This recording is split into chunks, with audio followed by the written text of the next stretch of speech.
Welcome to the golden age of England, where the line between shadow and glory shaped the fate of a nation. Once, from the chill shadows of the Tower, in a world gripped by betrayal and storm, arose a young woman called No One's Child, destined to become everything.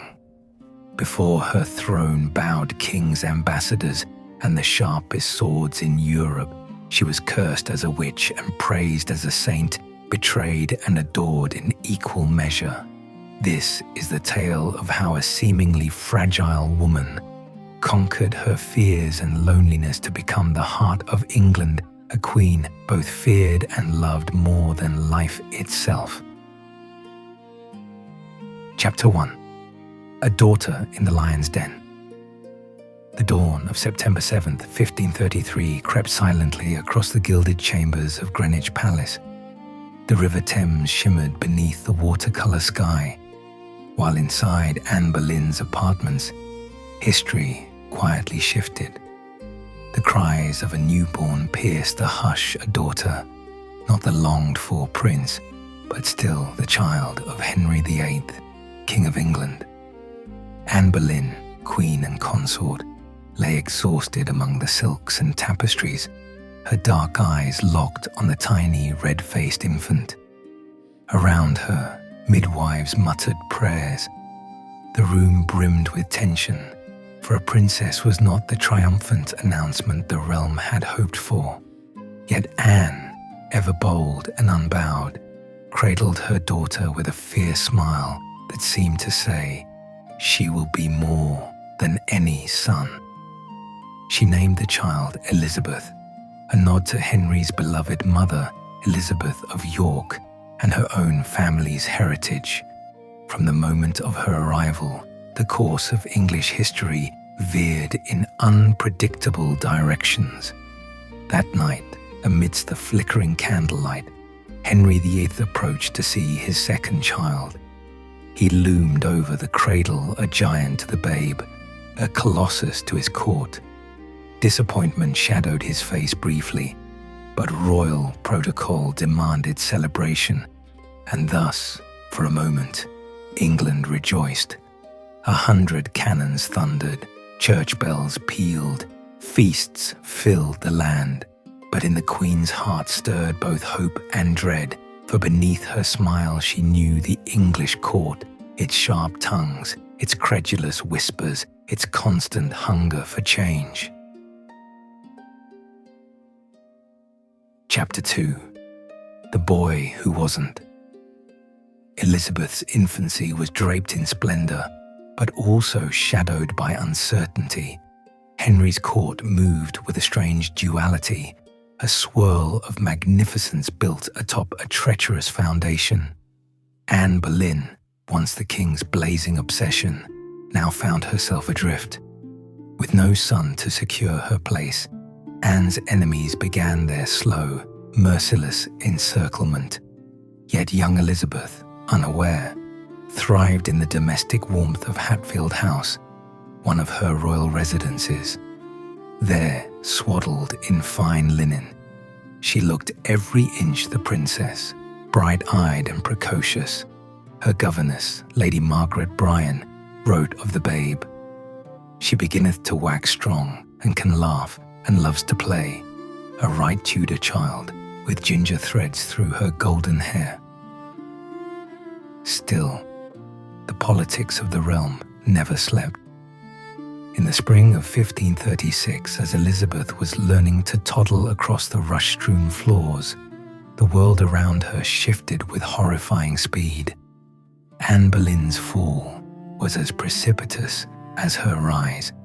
The court, ever alert for the scent of blood, fed rumours that Anne had failed the king, not merely in childbearing, but in fidelity. In May, soldiers in velvet and steel led Anne Boleyn from her apartments to the Tower of London through halls that whispered of ghosts. Elizabeth, just 2 years old, lost her mother to the executioner's sword on a green May morning. Anne's last words, recorded by the chronicler, were prayers for Elizabeth's fate, "Please cast heavenward, seeds scattered on uncertain soil.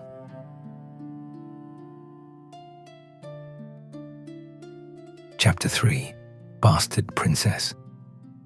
In the days after Anne's death, Henry's mood soured. The desires of a king, so quickly sated, now turned toward his next wife, Jane Seymour. But for Elizabeth, life became a tapestry unraveling strand by strand. Proclaimed illegitimate by Parliament, stripped of her title of princess, she became Lady Elizabeth, a child neither of the court's heart nor of its laughter. Yet the embers of her maternal legacy remained. Elizabeth's formidable intellect, her caution, and her steely endurance. These would prove the hidden gifts of Anne Boleyn, lessons taught in absence. Denied her mother and disdained by her father, Elizabeth found her solace in books, her playmates in whispers, and her world reduced but for a few loyal companions. Her older half-sister Mary, daughter of Catherine of Aragon, drifted also in the royal margins, the pair now closer in faith than they had ever been in affection. Still, beneath the surface, a spark glimmered. Observers at Hatfield recalled Elizabeth's resilience, her observant silence. She listens much and speaks little, yet when she speaks, none can mistake her wit. Chapter 4. Seeds of Survival. As the years spun by, Elizabeth gathered around her an education fit for a monarch. Henry's tastes, for all his capriciousness, dictated that even his bastard daughters learn their Latin declensions, their French phrases, and the music of learning. Elizabeth thrived, devouring the classics, mastering languages, studying scripture, and absorbing lessons in statecraft. Her closest advisors now were tutors men of patience and discernment, like William Grindal and Roger Ascham, who saw in Elizabeth not simply the shadow of her parents' tragedy, but the glimmer of greatness. She would later recall her childhood thus: "I was but a child set adrift on a perilous sea, with naught but the stars of knowledge to guide me." Each day at Hatfield was measured in lessons, in the rhythm of letters and numbers, of scholarship and silence. The palace itself became a crucible, forging in her a fortitude rare among royal offspring.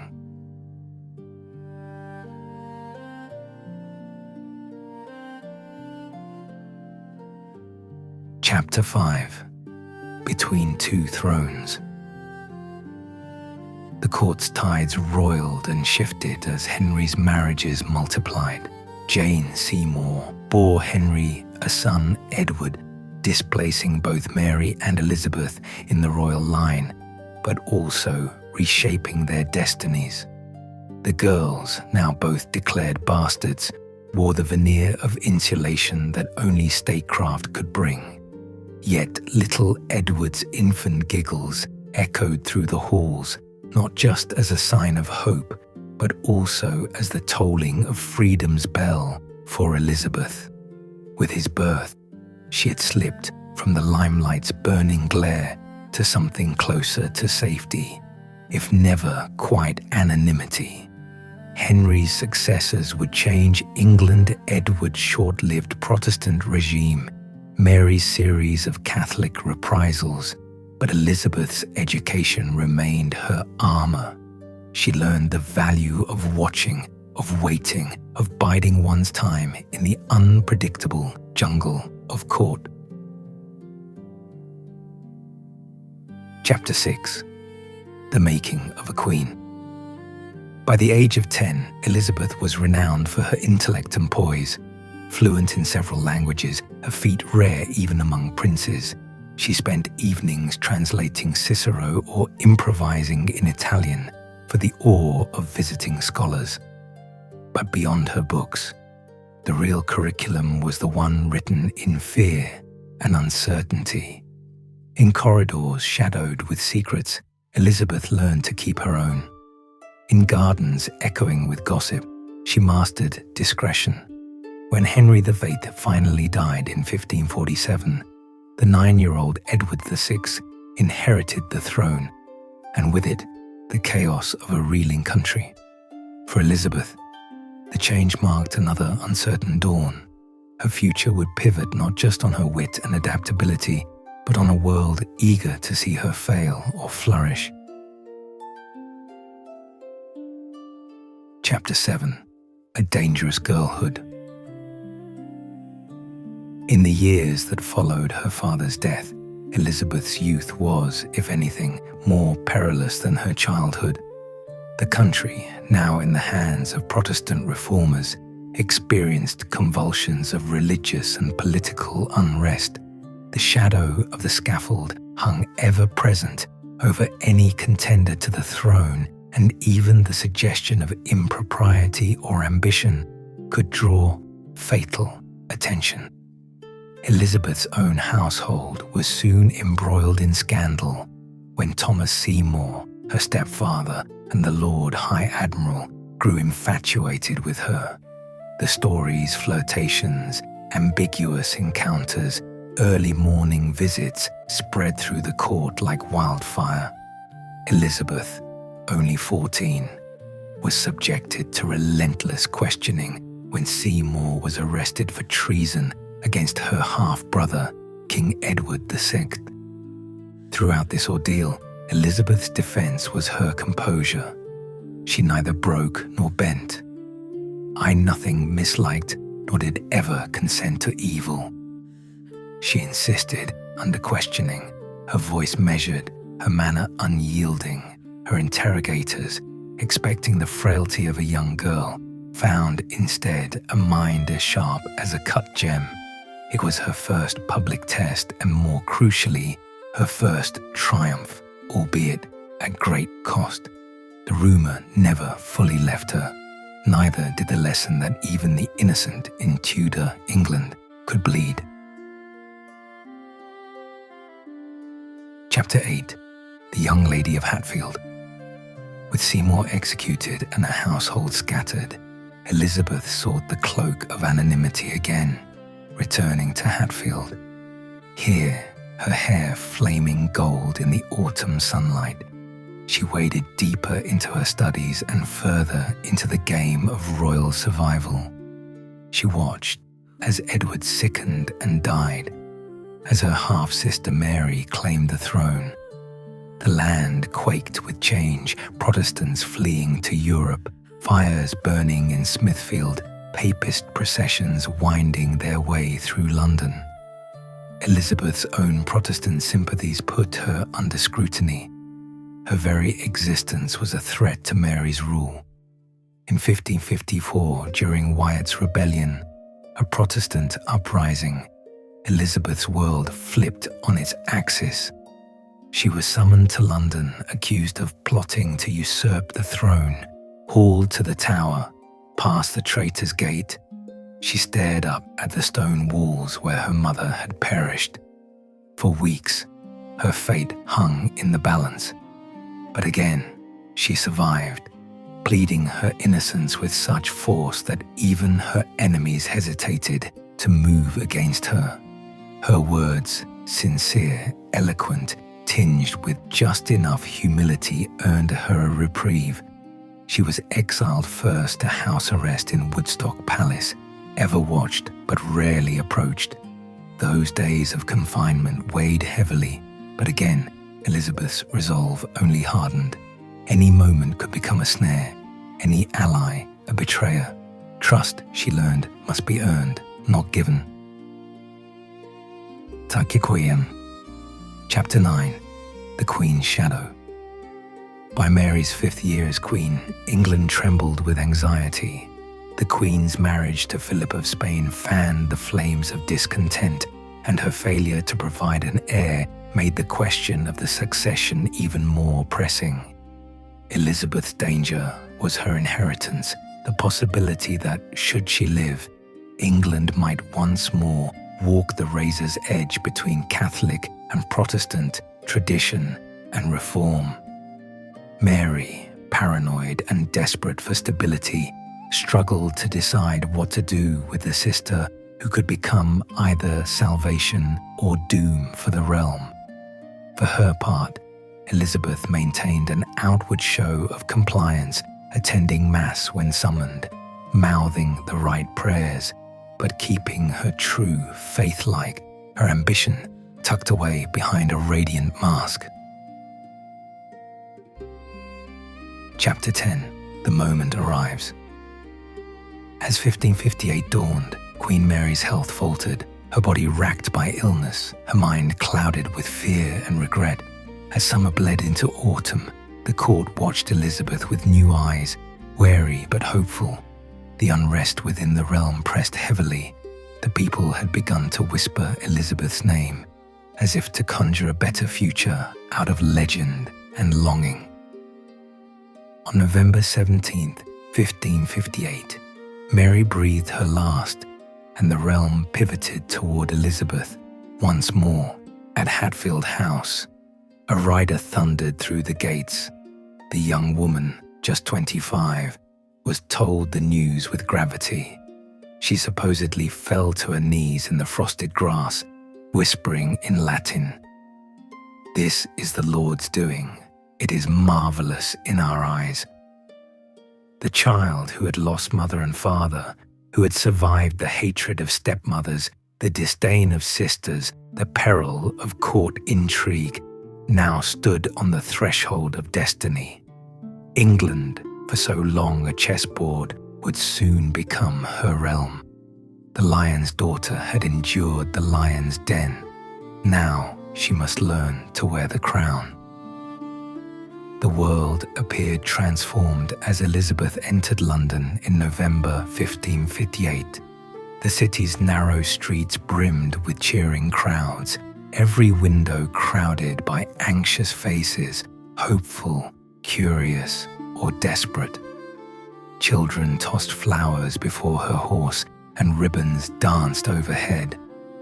At Westminster, she processed beneath the ancient oaks of St. James's Park, silent but for the drums of her own heart and the distant bells that told of a new era.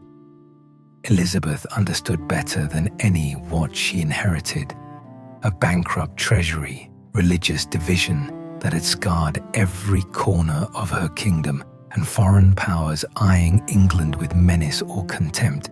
Yet above her fragile footing she felt destiny's mantle descend heavy, terrifying, and inescapably hers.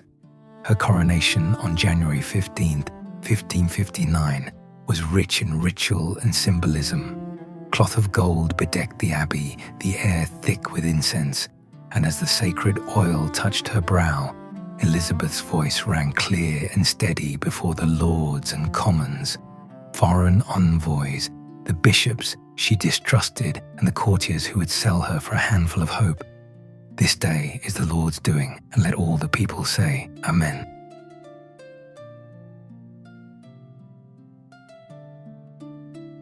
An unwed queen and the perils of power.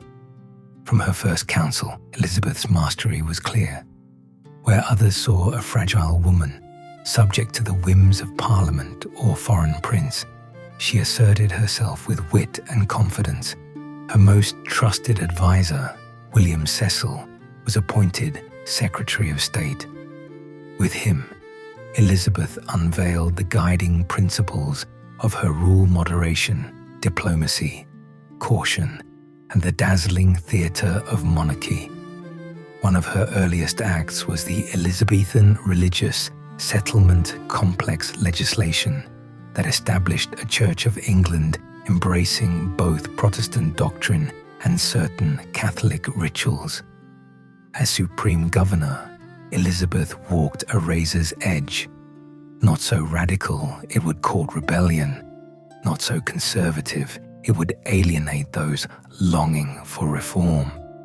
In Parliament, outcry mingled with approval, but Elizabeth's balance, her understanding of both heart and stage, slowly won over her people.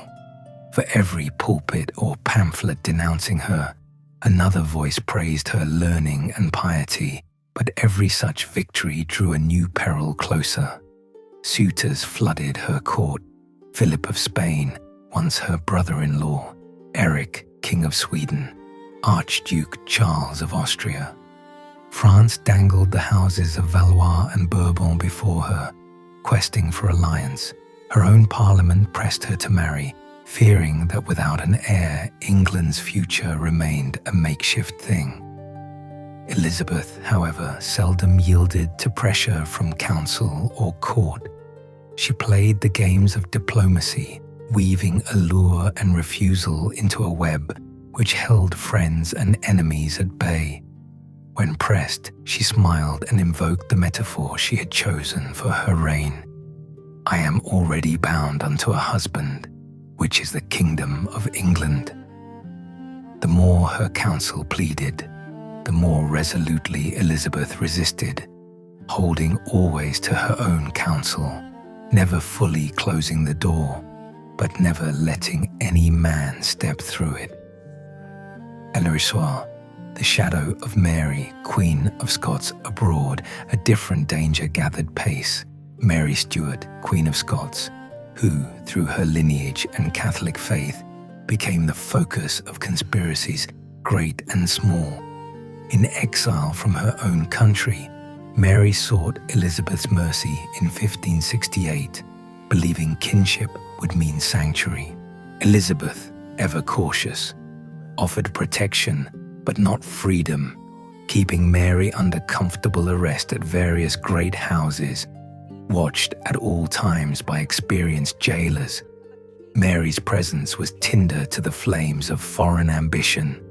Catholic Europe saw in Mary the rightful queen, and in Elizabeth, the heretic usurper excommunicated by the Pope, a target for assassins and armies alike. Elizabeth, forced to navigate between lenience and ruthlessness, wavered endlessly. She pitied Mary, but could not ignore what her living cousin inspired. That flame grew higher with the Radolfi plot in 1571, an effort to unseat Elizabeth and enthrone Mary, supported by ambassadors, secret priests, and shadowed letters. Each time, Elizabeth's web of spies led by the ingenious Francis Walsingham unmasked the conspirators. Heads fell upon Tower Hill, traitors swung from London Bridge. The Queen wept for necessity but never for guilt. Yet Mary survived in her gilded cage, a living threat whose existence divided Elizabeth's soul between pity and cold calculation. The affair of the Earl within her court, the question of Elizabeth's heart, became a contest and a legend. Of all the lords who circled her, none was closer than Robert Dudley, Earl of Leicester, a childhood friend, companion in learning and laughter. The gossip at London's tables was insatiable. The Queen's midnight dances, Dudley's presence at her private meals, the conspiratorial glances shared between them fueled both poetry and scandal. Dudley was handsome, charming, ambitious, but also married, and shadowed by the murky death of his wife, Amy Robsart. When she fell down a staircase and died in 1560, rumours surged that Dudley schemed for the throne, that the Queen harboured not simply affection, but intent to wed. Elizabeth grieved for Amy, distanced herself from scandal, yet kept Dudley close, too close, some said, for a woman whose solitary crown demanded an inviolable aura. But always, Elizabeth remained a riddle. She lost herself in endless state papers, listening and weighing, her heart sworn to England alone. War and the Armada. The greatest test of all came with Spain, whose might and gold seemed unassailable. Elizabeth's England, though grown rich on trade and clever piracy, was a small, wind-blown island. Spain boasted the world's most feared navy, the scorn of papal Rome, and, in Philip II, an implacable foe. The execution of Mary, Queen of Scots, in 1587 tipped the world into war. Elizabeth, agonized, signed her cousin's death warrant not as a rival, but as a necessity born from plots unearthed and threats revealed. Her signature weighted with sorrow for the price of her safety. In 1588, the Spanish Armada surged into the English Channel, a crescent of galleons, banners of Christ and gold blazing from their masts. The country braced for invasion, prayers on every tongue, London shivering beneath storm clouds. Yet England answered with fire. Francis Drake and Charles Howard led a patchwork fleet of nimble ships, harrying the Spanish behemoth with cannon shot and fire ships. The wind favoring the islanders scattered the Armada. Storms drove the remnants onto the rocks of Ireland and Scotland. At Tilbury, as English troops awaited battle, Elizabeth rode among her soldiers, armor gleaming, a sword buckled at her waist. "I may have the body of a weak and feeble woman, but I have the heart and stomach of a king, and of a king of England too," she declared before the assembled ranks. Her presence flared like a beacon, her courage a legend born in the hour of need. The Armada's defeat was the apotheosis of Elizabeth's reign, England not merely surviving, but transcending its isolation, a nation reborn in the crucible of war. Taka. The Virgin Queen and her court, with England secure, Elizabeth's court reached its apogee. The arts flourished. Shakespeare, Marlowe, Spencer, and countless others created a golden age of poetry and pageant. Exploration brought tales of distant lands, from Raleigh's Roanoke to Drake's circumnavigation of the globe. Merchants grew rich, the city of London a humming hive astride the world's trade. Yet for all the brilliance, the world at court was no less perilous. Jealousy flared among favourites. Robert Devereux, Earl of Essex, rose to prominence as Dudley's star waned, only to fall himself, leading a doomed rebellion and meeting the axe in the Tower courtyard. Elizabeth retreated into sorrow. For each lost favourite was both a wound and a warning. The Queen could love, but not wholly, trust, but not surrender. Her household swirled with ingenious ceremony, the mask of imperial majesty never slipping, even as years pressed gently, then heavily upon her shoulders. Her face painted white, her dresses thick with embroidery and jewels, her hair a red gold flame crowning her like the phoenix she chose as her symbol. Semper Idem, always the same. But beneath the glitter lay discipline and loneliness. Elizabeth read and worked late into the night. Her temper remained notorious, sharp as any sword, but her laughter, when it came, could sweeten the sourest courtier. Visitors from abroad wrote of Elizabeth as an enigma, a woman born to solitude, yet at ease with the crowd, at once shrewd, merciful, imperious, and playful. Lattes. The waning light, as the century tipped toward its end, Elizabeth remained unconquered but uneasy. Old friends died or were banished. The young men of her council, raised up in the shadow of her triumphs, grew impetuous, hungry for glory she could not give. Religious division simmered beneath the surface. Poverty and unrest stirred in the countryside. Elizabeth aged, imperceptibly at first, then swiftly. The advent of King James VI of Scotland as her heir long, a point of ambiguity and secret correspondence, now became necessity. For with no marriage, no issue, her bloodline must yield to her cousin's son. The Queen grew melancholy in her last years, fearing sleep, pacing her chambers, speaking to the ghosts who lingered at the threshold of each dawn. Dudley was dead. Essex was executed. The songs and masks of her youth were now old tunes sung in minor key. Yet she never faltered in her duty.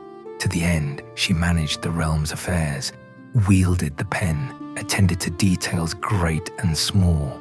She shrank from medicine, trusting only her indomitable spirit and the reserve that had marked her life's journey. The end of an era. In early 1603, Elizabeth fell sick. Refusing the bed and the doctor's ministrations, she sat upon cushions on the palace floor, wrapped in robes and lost in memory. Her ladies wept, her counsellors begged she name her successor outright. She raised her hand, gestured toward the Scottish ambassador. There need be no word, only the silent bestowal of a realm. On March 24th at Richmond Palace, Queen Elizabeth II passed quietly from the world she had mastered. At her death, England mourned as it never had before. In the days that followed, her body lay in state, the streets black with mourners, the bells tolling for the end of an age. Legacy. Elizabeth's reign endured for 45 years, a lifetime in which England was transformed from a divided, imperiled backwater to a land of poets, navigators, and the makers of empire. The child born in the shadow of execution, crowned amid crisis, who danced with danger at every turn, proved stronger and more enduring than the armies and ambitions set against her. She left behind no child of her flesh, but an immortal legend, the Virgin Queen, Gloriana, the living heart of a golden age. On her tomb at Westminster Abbey, the words are simple. She ruled many nations and triumphed over her enemies. She was a safeguard to her people, a light to religion, and a glory to her sex. The throne she left behind was not perfect, but it was transformed. England, hard, strange, improbable England, would never be the same. Elizabeth's world grew smaller as her years accumulated. The courtiers who had once vied for her favor mellowed into advisors or faded away entirely, replaced by the sharp-eyed sons and daughters of her first generation. The death of old companions, her cousin Catherine, her witty jester Dick Tarleton, the stalwarts of her first council, left a widening loneliness about the palace. The laughter Elizabeth had once summoned now seldom rang in the midnight air. Outside, time refused to stand still. The pageantry, poetry, and invention of her younger days gave way to a restlessness in the nation. Poor harvests brought hunger, debts pressed upon the treasury, and religious tensions simmered, threatening to break into open revolt. Elizabeth was aware of every murmur. Her spies, a legacy of Walsingham's uncompromising vigilance, continued to serve her well. Letters from every corner of the kingdom passed under her inspection. Even as she aged, her legendary intellect and resolve suffered no rust. But what most haunted England in the last years of the 16th century was something subtler yet more profound: the trouble of succession. Elizabeth, with all her cleverness and charm, refused to lock herself into an official line of inheritance. She had once boasted that her memory and her word were equally good, but now the country felt the uncertainty as she grew frailer. Perhaps she waited for the right moment to name an heir. Perhaps it was a last measure of control, or a defense against the rising power of William Cecil's son, Robert, and the new Scottish king, James II. The Privy Council and the anxious people beyond Whitehall's gates watched the Queen's health and temper as if studying the weather before a storm. Elizabeth, for her part, still received ambassadors, presided over the court, and managed her council with her indomitable will. She maintained her image carefully, a portrait of strength, white-faced and imperious, dressed in legendary pearls and jewels, but each week seemed to sap a little more of the energy that had once lit a room. It was in these final years that nostalgia gripped her most tightly. She would linger in the Great Gallery at Richmond, gazing at portraits, her father armored for war, her mother's delicate face, the innocent eyes of young Edward, and the wounded pride of Mary. She remembered Dudley, the only courtier she had truly loved, and wept when someone mentioned his name unawares. The absence of close family gnawed at her. Her loneliness was the price of her glory. There is no armor against time, she came to know, no shield against memory. Her subjects, even those who had criticized her vigor in old age, found their affection renewed in the grim certainty of loss. She had, after all, kept the land safe from the specter of foreign invasion and the fire of civil war. When she made her last progress through London, though she bowed and smiled less often, the crowd still cheered her with unfeigned devotion, a devotion built not on fear, as with her father, but upon a lifetime of admiration for a queen who had become the soul of her people. In the winter of 1602-1603, illness took hold. Elizabeth refused her bed, sitting propped by velvet cushions in her privy chamber, her mind wandering over the posts and events of her life. The Tower, where she had walked beneath the shadow of the axe; Hatfield, where she had learned the arts of patience and survival; Tilbury, where she had stood before her soldiers in armor. Courtiers pressed around her, whispering prayers, but she accepted no medicine and only reluctantly permitted even her most trusted women to care for her. Robert Cecil and his allies grew increasingly desperate, fearing what might become of the realm if Elizabeth passed without naming her heir. In her last days, the Queen's speech was almost gone, but her message was clear enough. When James VI's name was spoken to her, she did not object. That gesture was all the council needed. Cecil sent word north to the Scottish king. England would not descend into chaos. On the final March morning of her life, Elizabeth's ladies kept vigil. She drifted in and out of consciousness, sometimes stirring to mutter the familiar lines of scripture that had consoled her since her youth. When the end came, it was gentle, a deep sigh, the slow relaxation of tired hands, the flame of her spirit at last flickering out. The news of her death spread with the hush of falling snow across London, then by ship and rider to every shire and parish in her kingdom. There was little revelry for the coming of James, only a profound mourning for Gloriana, the Virgin Queen. Her body was carried through the city's winding lanes, the coffin borne on a hearse 6 horses deep, veiled in black. Men and women wept openly in the streets. Every bell in London tolled.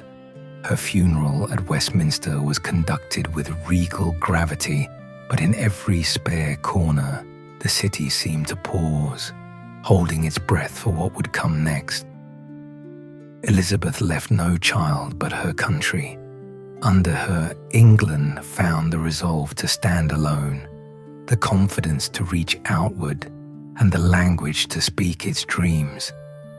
She left a Protestant settlement that would endure, a poetic tradition that transformed the world, and a generation of inventors, explorers, and statesmen who would chart England's uncertain future. Historians, poets, and ordinary folk have debated Elizabeth's character for centuries. Was she vain and manipulative, or simply more astute than her adversaries? Did she shrink from love, or was she simply wise enough to see that in her hands, England itself was both crown and companion? The answers have never been simple, for the woman was greater than either praise or blame, a survivor in an age of predators, a ruler when women were not meant to rule. Upon her tomb, you may still read words chosen by those who knew her. Partners in throne, partners in tomb, here sleep Elizabeth and Mary, sisters in hope and tribulation. Here lies she who was ever the same, the light of her people and the glory of her sex. So ended the life and reign of Elizabeth I, a tale not of perfect peace or perfect love, but of unlooked-for grandeur, resilience, cunning, and the unrepeatable majesty of a queen who never, in 45 years, yielded her place upon the stage of the world. The first days of King James I's rule were marked by uncertainty, but as Elizabeth's funeral train wound through the heart of London, her influence was unmistakable. Her image lingered in the city's banners, in the stories recounted at every tavern and hearth, preserved in the meticulous accounts of diplomats, and in the steady, grieving work of poets and chroniclers eager to capture what the Elizabethan world had meant. For all her careful management of her own image, Elizabeth could not control how she would be remembered. In the months after her death, pamphlets both praised and vilified her choices. Some painted her as the great mother of England, who had shielded her people from tyranny and ruin. Some called her the woman who could not love, marrying herself solely to power and country at the expense of the natural order. Most agreed, sometimes grudgingly, sometimes with triumph, that she had done what no woman and few men could have managed. She had held the crown unchallenged against all the world. The court she left behind changed swiftly under James. The new king, raised in Scotland's rougher halls, replaced the velvet solemnity of Elizabeth's reign with his own style. Many of her old favourites made their way to the margins or left court entirely. A handful, like Robert Cecil, managed the difficult transition to serve at James's side.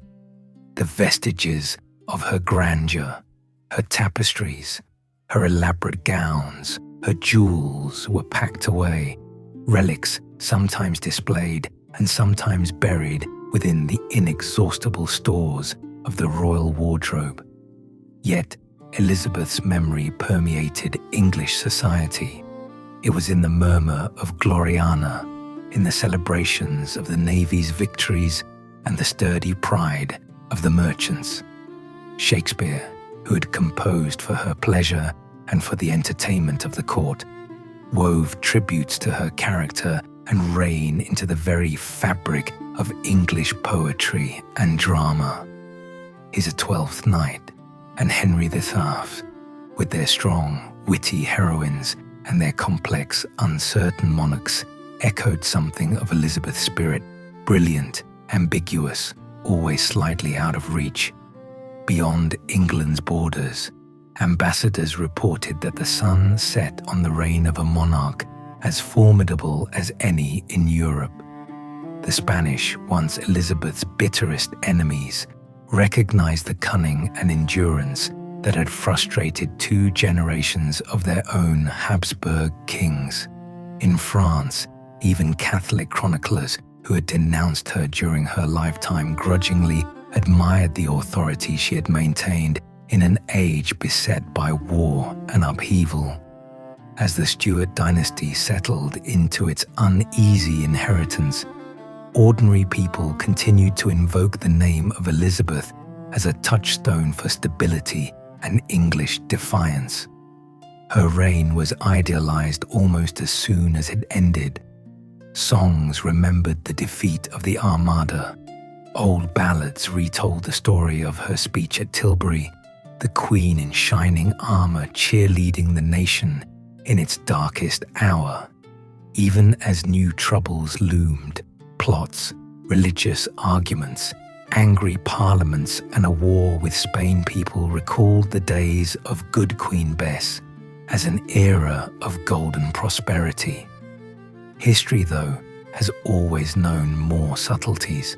The religious settlement that Elizabeth crafted only partially resolved the spiritual wounds of the nation.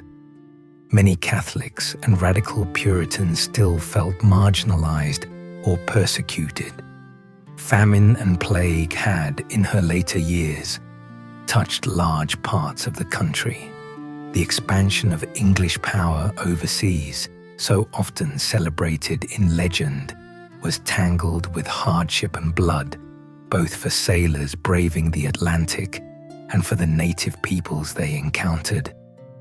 None of this escaped the notice of those who pondered what made Elizabeth's time so distinct. Even writers critical of her faults admitted the impossible task she had been given, inheriting a realm divided and threatened from within and without, and leaving it stronger and more herself than anyone could have predicted. She became, in retrospect, not merely a symbol, but a model, a female king in an age when women were still supposed to be quiet and invisible, a ruler who preferred compromise to the sword, but who never feared to show strength, a woman who found her own way in a world built to deny her agency. Little remains of Elizabeth's own hand in England now, centuries later, but her shadow is everywhere. In Westminster Abbey, her tomb is still visited, pilgrims stopping to ponder the inscription, Semper Eadem, always the same.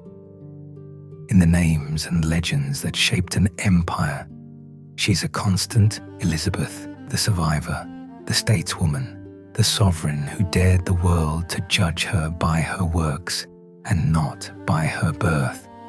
And in the private corners of history lies a woman, lonely, burdened by her past, made both more and less by the masks demanded by power, whose voice and courage altered the fate of a nation. So, there in darkness and light ends the tale of Elizabeth Tudor, she who was both England's mother and child, and whose reign remains even now an endless story. Chapter 13. The Unseen Guide. The reign of King James III brought fresh winds through the royal chambers, new faces at council, new chaplains for the Chapel Royal, and new dealings in the wider world. Yet, within the stones of Whitehall and Westminster, there remained still the sense of a guiding hand, invisible but ever present, the spirit of Queen Elizabeth. James, confident by inheritance but unsure in the ways of English custom, inherited not just a crown, but a stage set by his predecessor's masterful performances. He walked halls hung with her portraits, wrote at desks carved under her order, dealt with men and women whose characters had been forged by her storms. Even as he urged unity between England and Scotland, a realm, Great Britain, in his vision, the shadow of the Virgin Queen was cast across every policy and gesture. Elizabeth's influence lived on most vividly through those who had known her best, the Cecils, William and Robert, father and son, carried her memory in every act of statecraft. Their caution, their talent for balancing opposing factions, these became the gold standard in Jacobean governance, whether praised or resented by those who longed for bolder action. At court, old ladies in waiting and loyal clerks would sometimes recall the days when the Queen's eye saw everything, a reminder both to flatter James and gently instruct him. In private letters and household diaries, the subtle nostalgia for her reign persisted, a longing for the clear, proud certainty Elizabeth had radiated even when her truth was known only to herself. A legacy of learning. Elizabeth's love of learning did not die with her. The flowering of culture and intellect in her years became something of a template for those who wished to mold and improve the nation.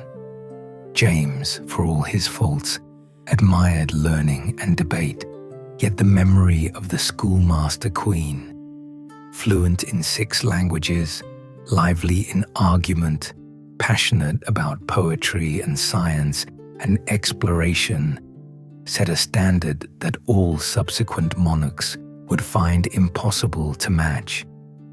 Universities and grammar schools flourished in the years following, many founded or extended under Elizabeth's patronage, their spires and libraries full of those who aspired to serve crown and country in her stead.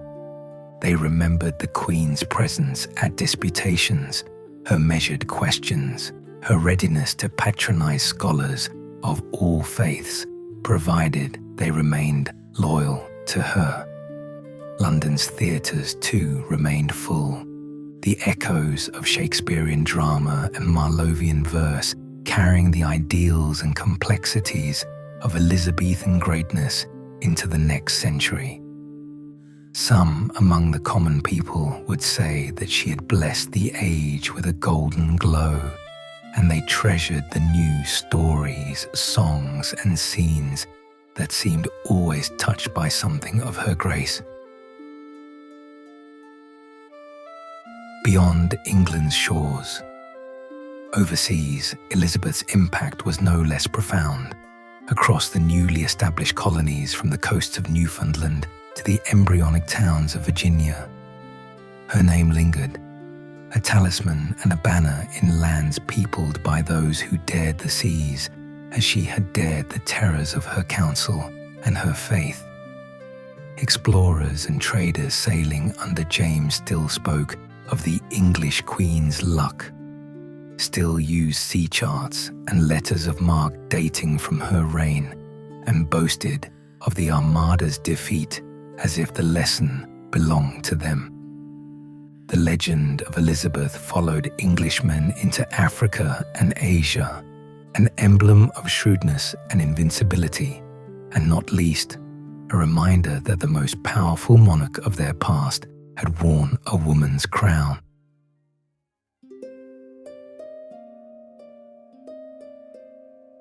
In memory and myth, it was not long before Elizabeth's story mixed with myth. Ballads and broadsides continued to recount her wise judgments, how she had answered suitors with riddles, how she had outwitted traitors, how she still appeared on moonless nights in the corridors of her favored palaces, a ghost queen with flame-red hair and eyes that saw through plots and lies alike. Writers, poets, and pamphleteers shaped her into the Gloriana, the fairy queen immortalized by Edmund Spenser, the source of all that was great and chaste and unconquerable in England. The cult of the Virgin Queen became, in many ways, a substitute for what England feared and needed, a leader set above all ordinary humanity, whose sacrifices justified and sanctified the troubles of the realm. In churches and chapels, her prayers were sometimes repeated long after her death, especially in the north and east, where her settlement of religion had given peace after decades of fire and unrest. Preachers cited her as an example of moderation, wisdom, and constancy. Even the Puritans, who once cursed the White Devil of England for not going far enough in cutting away Catholic rights, sometimes invoked her name when censuring the waywardness or harshness of the new Stuart court. Tarn, the enduring mystery centuries later as scholars and students pored over her letters carefully preserved in archives, their careful hand betraying both the control and emotion Elizabeth constantly negotiated. They discovered new depths to her character. The queen, who was always the same, was also endlessly mutable, playful and grave, quick-tempered and forgiving, patriotic and suspicious, invulnerable and heartbreakingly human. Some scribes argued she might have married, had fate been kinder or the times more trusting. Others suggested that the very pains of her youth, the execution of her mother, Anne Boleyn, the neglect of her father, Henry VIII, the betrayals of would-be friends had taught her more than any tutor could have. Love, for Elizabeth Tudor, was dangerous in a way power never could be. In the museums and halls that bear her images, in the scattered lines of poetry uttered on school stages, or in London's Globe Theatre, her shadow remains. Elizabeth's reign is not only a monument of golden imagery or savage intrigue, it is a reminder that history's greatest figures are both shaped by and shapers of impossible times. Their burdens are not only theirs, they become the trials and aspirations of a whole people. And so, as the centuries turn and the world changes beyond even Elizabeth's far-seeing dreams, the story of her life, of how a lost child survived the executions, the plots, the failures and dangers of court to become the heart of the world's greatest island nation, reminds us that history's truest riches are not its gold or conquests, but its stories. Elizabeth I's story remains, unbroken, undiminished, always the same. Reflections in the National Mirror. As England's identity matured under the Stuarts and into the age of revolution and empire, Elizabeth's reign became a touchstone in the nation's story. Monarchs who followed James I, Charles I, and their descendants constantly measured themselves against the Elizabethan standard, even as they steered the country through war, division, and changing fortunes. English writers, especially in times of turmoil, looked back to good Queen Bess as a beacon. The memory of her steel and vision was summoned when Parliament squared off against Charles I and civil war loomed. In pamphlets and parliamentary debates, her words and acts were invoked to argue for balanced government, religious compromise, and the unyielding importance of national sovereignty. It was a paradox. Elizabeth's reign, cut through with its own dangers and unpredictability, was remembered as a golden, ordered, and almost magical time. Her subjects had suffered famine and plague, political purges and religious anxiety, but in legend, these hardships became mere background to her resolve and the nation's flowering. The myth of the Virgin Queen. Over time, this golden image eclipsed the complexity of her lived life.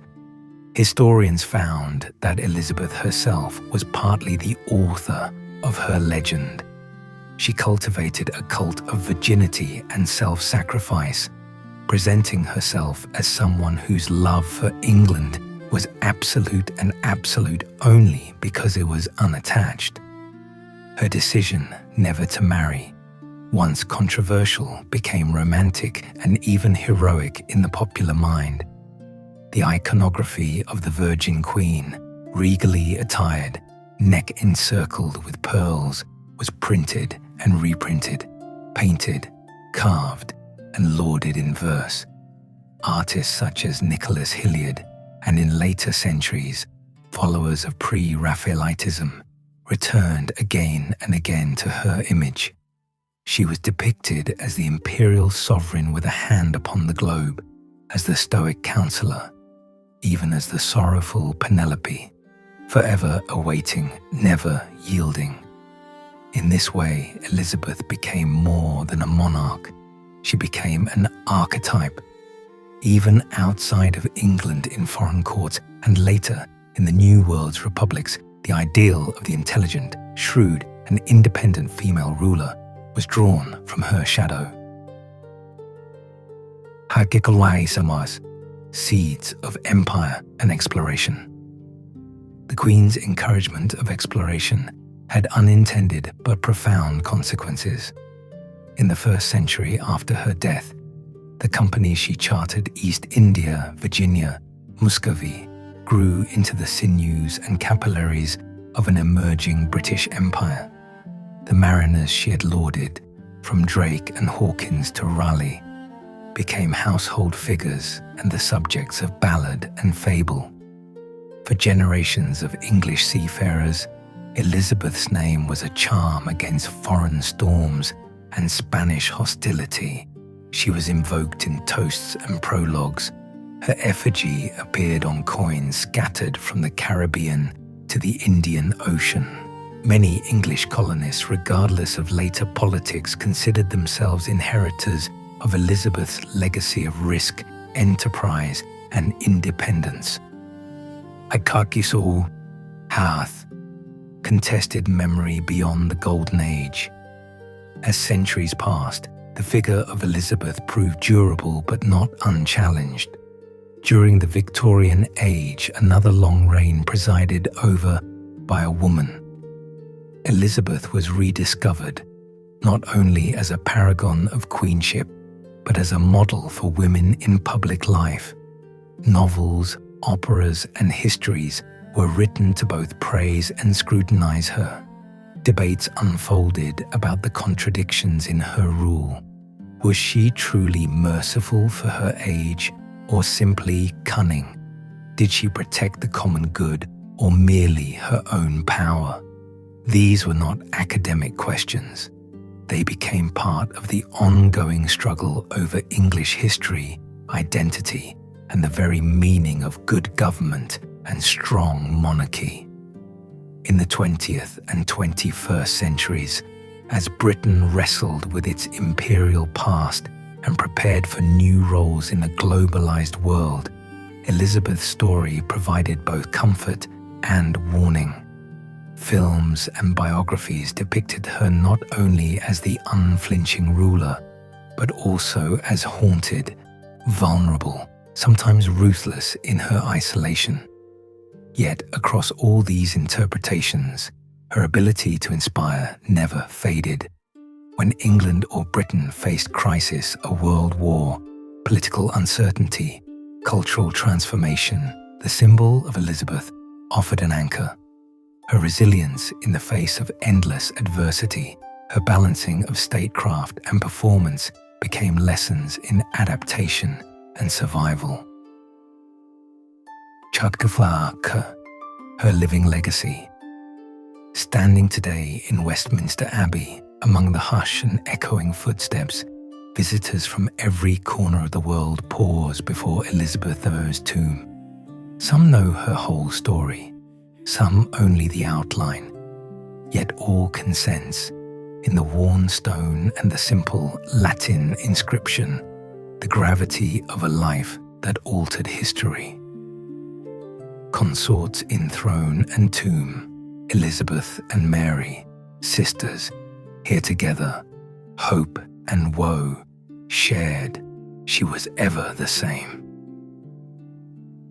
Flowers are sometimes still laid by schoolgirls in their uniforms, by tourists moved by tales of Gloriana, and by those who recognize that the most enduring power in a nation's history may come not from brute force, but from a restless, questioning, indomitable mind. In every pageant, in every reference to a second Elizabethan age, in every artistic work where a woman stands alone and unbowed, her legacy persists. The scholar, the poet, the ruler, the woman who would not be undone. Elizabeth Tudor, the Lion's Daughter, England's guardian and guide through the storm. Elizabeth in art, literature, and popular imagination. After her death, the fascination with Elizabeth I did not wane. Instead, it deepened. Every generation found something new in her story. In the Baroque theatres of the 17th century, playwrights and poets invoked her as a spirit of the English nation. Early Jacobean dramatists such as Ben Jonson shaped their heroines with a wit that seemed to echo Elizabeth's own, subtly alluding to her memory even as England's political centre shifted. The Enlightenment and Victorian eras saw Elizabeth transformed once more, as historians like Thomas Babington Macaulay and novelists such as Walter Scott wrestled with her contradictions. Some depicted her as the prudent architect of modern England, a proto-constitutional monarch. Others sympathized with the charges of vanity or capriciousness leveled by her enemies and estranged favorites. Among artists, both in England and abroad, her visual likeness was a perennial muse. In paintings by later masters like the romanticized works of the 19th century, Elizabeth appears almost mythical, as if no longer flesh and blood but rather an allegory of feminine authority or English resolve. Cartoonists of the Empire's heyday dressed Britannia, England's symbolic mother figure, in Elizabethan dress, merging ancient power with contemporary pride. But perhaps nowhere did Elizabeth's legend burn more brightly than on the stage and screen of the modern era. The 20th century, beset by 2 world wars and social upheavals, saw her emerge as a complex feminist icon. Highly acclaimed films, like those starring Bette Davis, Glenda Jackson, and Kate Blanchett, explored her humanity as well as her majesty. In these retellings, audiences glimpsed both the thunder of a ruler's will and the quiet pain of a woman surrounded, yet often isolated, by her court.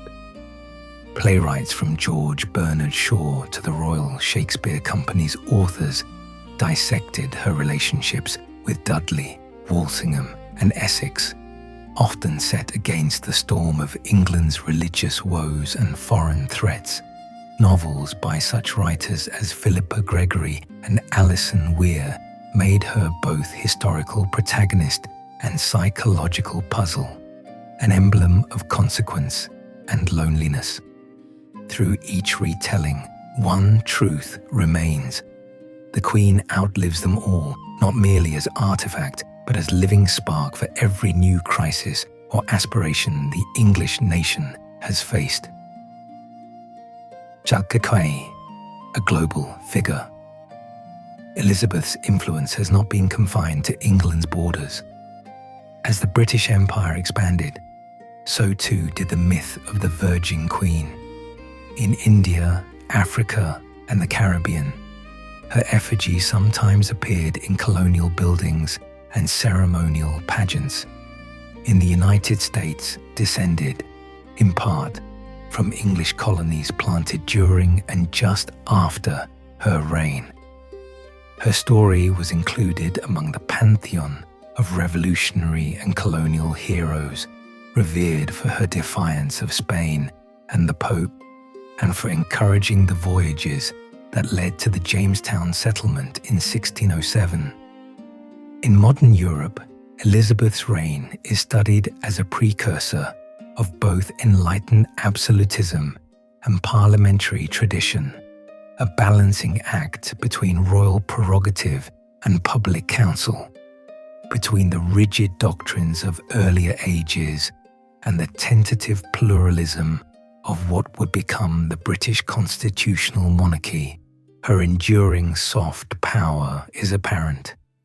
In international relations, where the Elizabethan spirit is sometimes used to describe courage in the face of overwhelming odds, in debates about leadership, where her name is invoked to discuss whether solitary rulers yield better or worse fates for their nations, and even in global pop culture, where she appears in everything from postage stamps to video games and children's books. Personal legacy, human after all. For all her wisdom, Elizabeth could not escape loneliness, the shadow that dogged her steps even amid the splendor of power. Private letters and the recollections of her closest attendants reveal flashes of tenderness beneath her regal mask. She delighted in music and dance, cherished her greyhound dogs, and retained her sharp sense of humor into old age. When she laughed, courtiers said, even the bitterest rival could not help but join in. Her failures sting as much as her triumphs. She could be headstrong, and her refusal to marry or name an heir until her death left England anxious. Her religious compromise, though ending the Marian persecutions, still drove many to exile and seeded discord that would haunt later generations. The forced execution of Mary, Queen of Scots, and the cruelty sometimes visited upon Catholics and radical Protestants alike are sobering reminders that all greatness is shadowed by the harsh necessities of rule. Yet, it is precisely these flaws, her missteps, griefs, and regrets that pull Elizabeth off the pedestal and make her deeply, achingly real. She was no idealized goddess, but a clever, passionate, and haunted woman who delighted in learning and loved, above all, the role fate had given her to play. The Queen's final word. As the centuries pass, the stones of Westminster Abbey grow weathered, and Elizabeth's tomb wears the trace of each generation's admiration and questions. New monarchs come and go, each with their own burdens and glories. Yet in times of trial war, loss, renaissance, reinvention, her legend is always ready for renewal, and her lessons for living are as modern as they are immortal. That to rule is above all to endure. That true power lies not in force, but in command of oneself and the confidence of a people. That wisdom is forged in fire, and that perhaps for all its costs, faithfulness to a vision of greatness is the rarest and most precious gift a ruler can offer. So it is today, as night falls on London and the cool stones of Westminster hold the memory of England's golden age.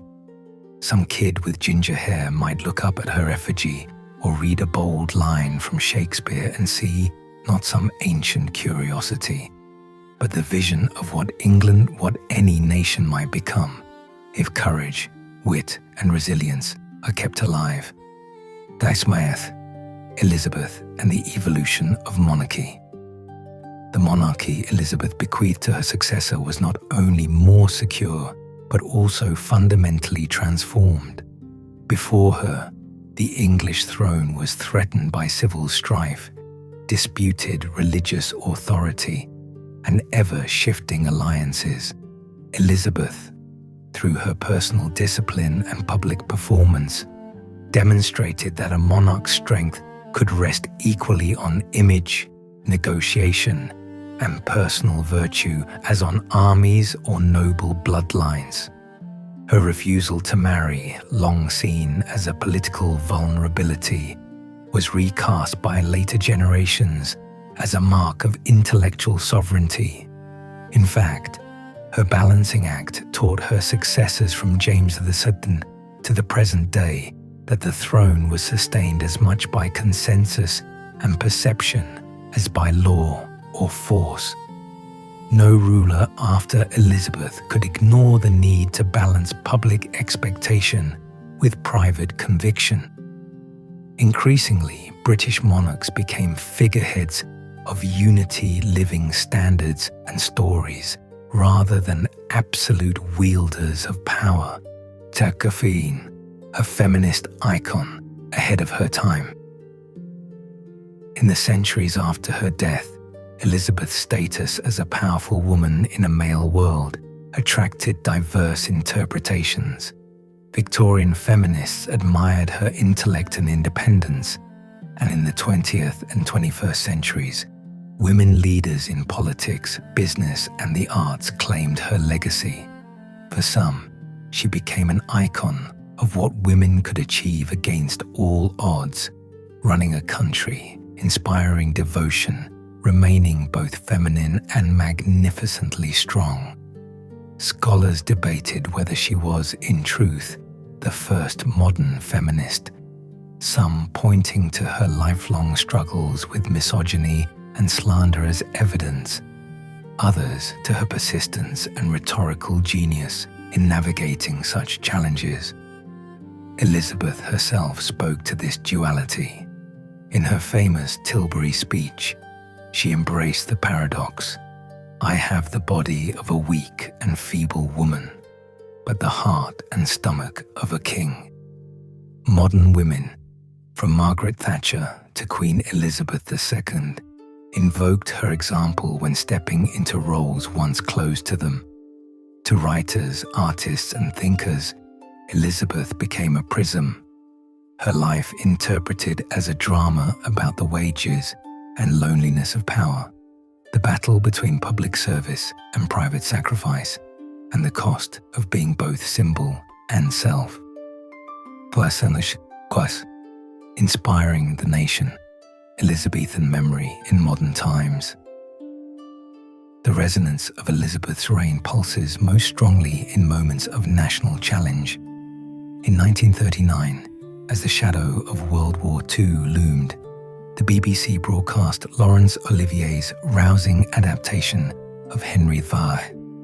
The play, with its "Once more unto the breach" and "We few, we happy few," reached millions and invoked a collective memory of Elizabethan endurance, the same England that had stood against the Armada, now standing firm against tyranny again. During the investiture of Queen Elizabeth II in 1953, the popular press and political orators drew implicit and explicit parallels to her Tudor namesake, both women ascending in difficult times, both embodying a nation's hope. To this day, Elizabeth II's portraits remain a common sight in schools, town halls, and at commemorative events, signaling not just individual greatness but unity, culture, and stubborn national pride. Across the globe, England's first global brand, Elizabeth's profile is etched not only in the British psyche, but in the wider world's imagination. The silver screen has brought her sharply to life as both historical figure and symbol, majestic, shrewd, occasionally tragic.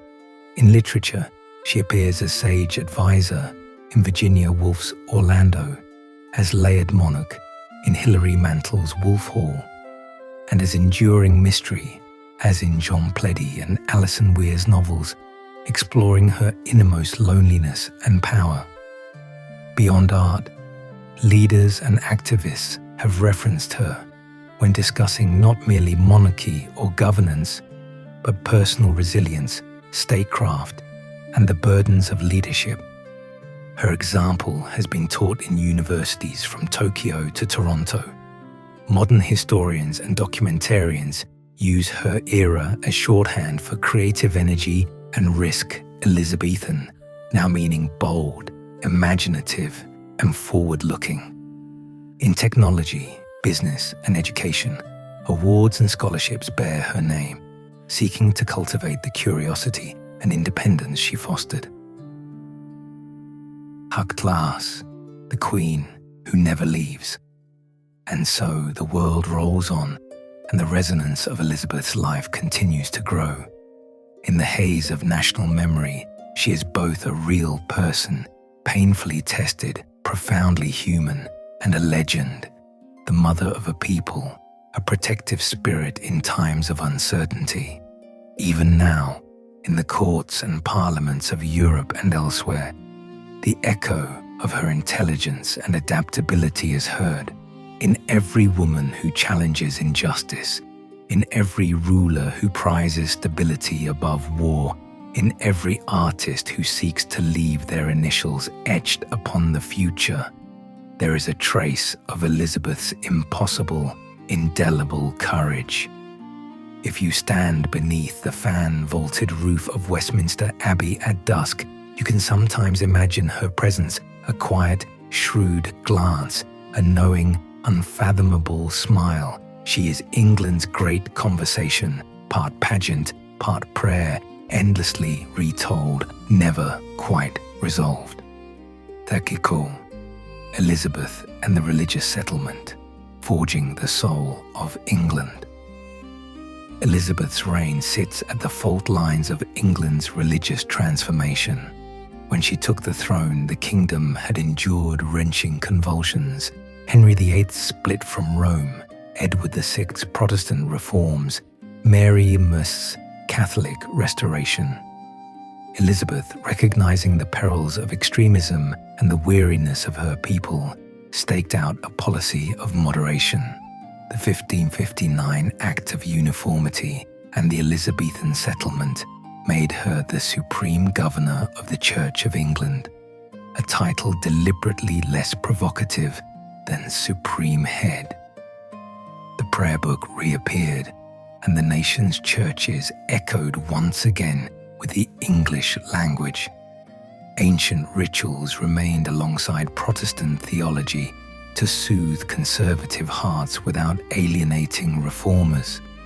This policy was never without enemies. Catholic Europe saw Elizabeth and her church as heretics. The Pope excommunicated her, both inviting and sanctioning plots against her life.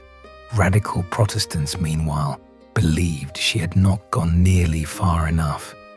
Yet as the years passed, her unique brand of pragmatic faith settled the nation, providing a foundation that endured revolutions and centuries of religious debate.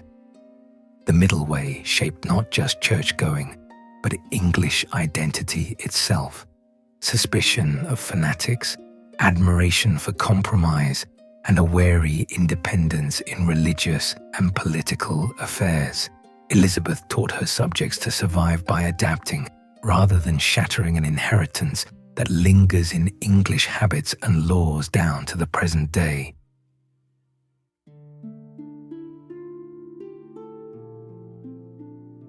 The arts, the age of Shakespeare and beyond. Elizabeth's patronage catalyzed an efflorescence of the arts like no other in English history. She was not a passive audience for pageants and poetry, but a participant fluent in Latin, Greek, French, Italian, a poet in her own right, and a shrewd judge of drama and music.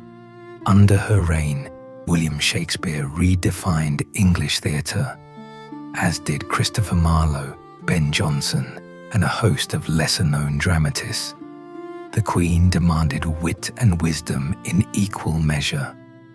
Her presence inspired A Midsummer Night's Dream, Twelfth Night, allegorical masques by Edmund Spenser, and countless sonnets and songs. Courtiers staged elaborate tilts and entertainments, using the arts as coded language, a means to praise, to plead, to scheme. The cult of Gloriana flourished in painted miniatures and grand allegorical canvases, showing Elizabeth as Astrea, the virgin bringer of a new golden age. But art in the Elizabethan era was not all grand formality.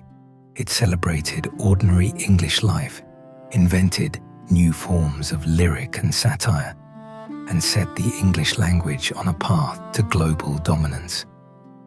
Elizabeth's court was the beating heart of this miraculous blooming. Her encouragement, whether offered through medals, gold, or simple praise, made her a muse for a civilization. They sway charm, her servants, her companions, the web of loyalties. Few monarchs have inspired greater loyalty, fear, and fascination among those who served them. Elizabeth's inner circle, her counselors, spy masters, favorites, and ladies were drawn into a web of rivalry and devotion that would shape the nation's destiny. William Cecil, clever and incorruptible, was her bedrock of state. Francis Walsingham, the spy master, ran a network reaching across Europe, foiling assassins and unmasking traitors with quiet ruthlessness. Robert Dudley, Earl of Leicester, occupied a special space in her heart, always close, sometimes maddening. The poet Sir Philip Sidney, fearless Walter Raleigh, doomed Essex, brave Bess of Harwick, each lived and sometimes died for her pleasure or favour. Her ladies, from wise Cat Ashley to devoted Blanche Parry, saw both the mighty queen and the vulnerable woman. They stitched her gowns, kept her secrets, witnessed her laughter and despair. To serve Elizabeth up close was both privilege and peril. Her rage was legendary, her banishment swift. Yet a word of her affection or forgiveness could change a life. The Queen inspired a new code of service: faith to one's monarch, sharp wit, absolute loyalty, but also honest counsel. She sought no mere flatterers. She valued those who could challenge her, provided they never forgot Her Majesty. The great experiments, colonies, commerce, and English ambition. Elizabeth's long rule coincided with the first real stirrings of the British Empire. John Hawkins and Francis Drake roved the oceans with license half trade, half piracy, testing Spanish claims and bringing untold riches home. The disastrous first settlement at Roanoke and then later more enduring ventures carried her banner across the sea.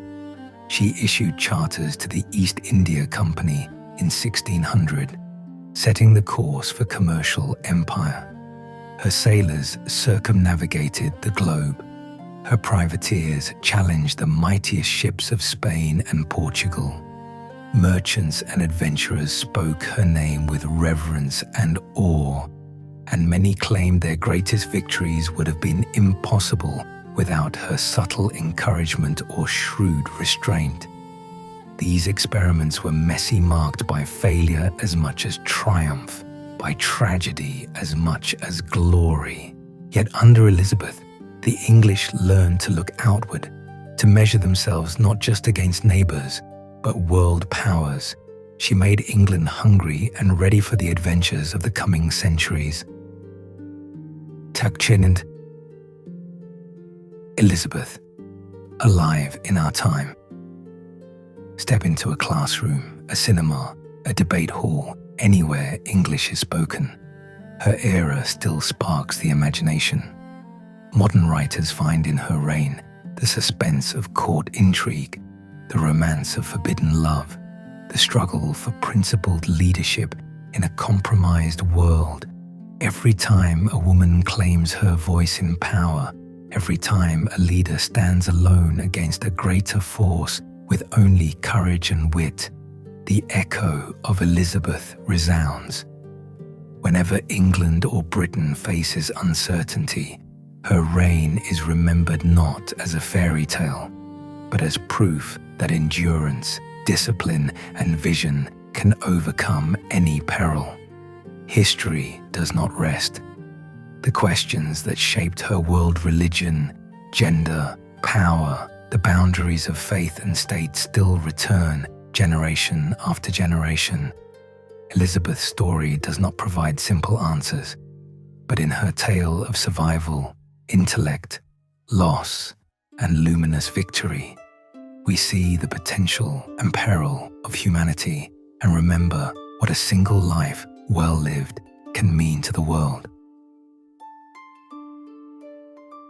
The Spider Queen, Elizabeth's world of intrigue. Elizabeth's very survival was a triumph against assassination, rebellion, and endless conspiracy. Through the shadows of her reign, a secret war raged, one of ciphers, spies, double agents, and poison pens. Walsingham and the Watchers. Francis Walsingham, Elizabeth's Moor, was one of history's first true intelligence chiefs. Under his stewardship, a web of agents stretched from London's smoky taverns to Catholic strongholds in France, Spain, and Italy. The secret alphabet, invisible ink, and dead drops became statecraft's essential tools. Plots teemed on all sides, the Ridolfi and Babington conspiracies, each with roots in the exiled Catholic community and whispers from Rome. Walsingham's operatives monitored embassies, intercepted coded missives, and flipped would-be assassins with promises or threats. He presented Elizabeth with proof of traitors, sometimes with sorrow, sometimes with cold triumph. But espionage was never a one-sided affair. Catholic exiles smuggled priests into England. Jesuit couriers evaded the Queen's men. Sometimes the network was pulled so tight that innocent courtiers found themselves accused on thin suspicion. Elizabeth, ever shrewd, weighed evidence as cautiously as she weighed the fate of kingdoms. Each crisis, whether the imprisonment of Mary, Queen of Scots, or the uncovering of a plot at the heart of court, ended with executions, the heads of traitors on pikes above the city gates. Yet for Elizabeth, the constant knowledge of danger honed her judgment and shaped her iron self-control. Her circle, loyalty, and tragedy.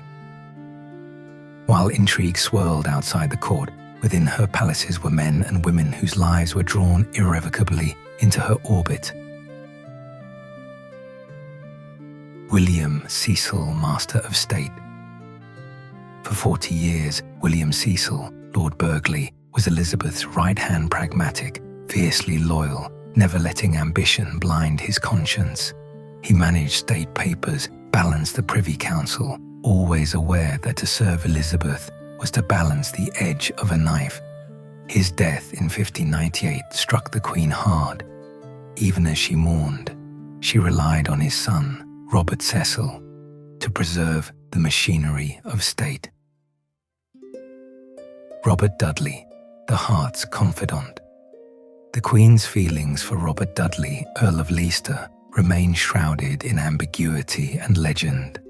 Their closeness scandalized Europe and inspired endless hope in Dudley for a marriage that never came. He led armies, governed the Netherlands, but remained forever her eyes, as she called him. His death in 1588, on the eve of the Armada, brought forth rare and open grief from Elizabeth. She locked herself away, clinging to his last letter until her own death. Essex, the dangerous favourite. The last of Elizabeth's great favourites was Robert Devereux, Earl of Essex. Brilliant, vain, and reckless, Essex was both the Queen's adopted son and her greatest disappointment. His arrogance led him to open rebellion. In 1601, he marched on London, a coup quashed almost as soon as it began. Publicly, Elizabeth mourned his execution as justice. Privately, she raged and wept for the boy she had once lifted to greatness. Her women eyes and ears. Elizabeth's ladies-in-waiting and gentlewomen of the Privy Chamber were more than mere attendants. They were witnesses to history. Catherine, Cat, Ashley, nurse and confidant since childhood. Blanche Parry, whose journals record the Queen's daily moods. Bess Throckmorton, who secretly married Raleigh and drew down Elizabeth's infamous fury. With these women, the Queen shared secrets, sorrows, and laughter. With them, she spoke candidly, dropped her mask, practiced music, and endured the loneliness that attended every great ruler. The world unbound, Elizabeth's England and the opening oceans. Beneath the pageantry and shadowy drama of court life, Elizabeth's England was rapidly changing. Her reign turned the nation outward, birthing a seafaring spirit that never left the national character. Encounters with the unknown, both wondrous and terrifying, became the norm. Globe-spanning adventurers. Sir Francis Drake, raised up by Elizabeth's favour, became the first Englishman to circumnavigate the globe. He returned to Greenwich with holds full of treasure and news of Spanish weakness. The Dragon was knighted aboard the Golden Hind. Sir Walter Raleigh courted glory in his search for El Dorado, and with the first tobacco and potatoes brought back from the New World, the start of empire. In 1600, Elizabeth granted the charter for the East India Company, setting in motion the arc of global trade, colonization, and eventually empire.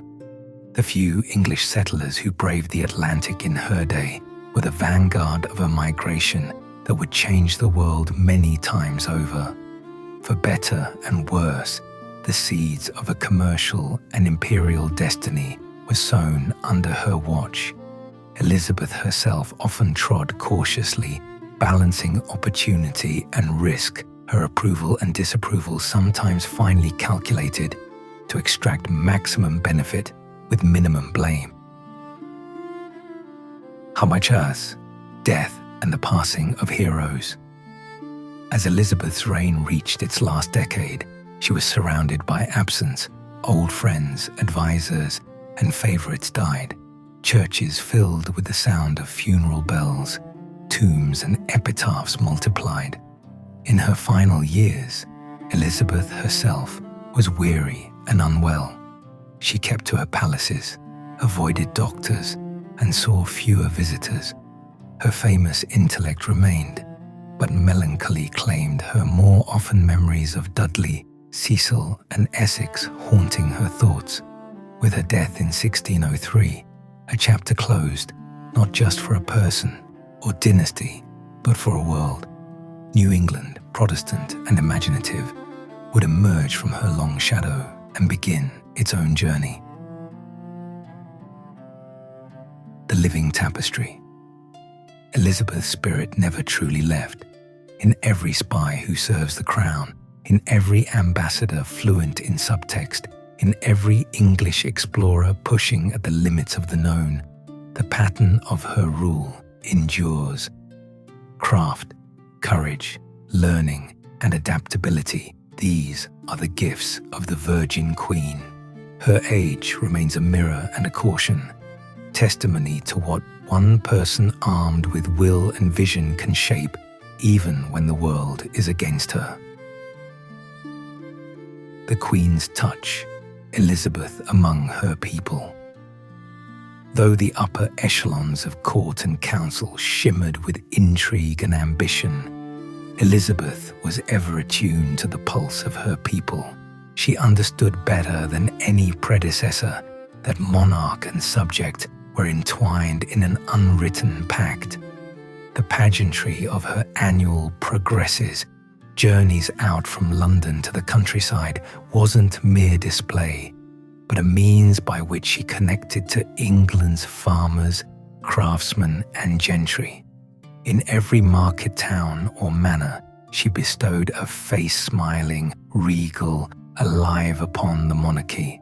Her witty exchanges with butchers, her careful listening to rural grievances, her willingness to be both the dazzling queen and the down-to-earth good Bess, fostered an uncommon brand of loyalty.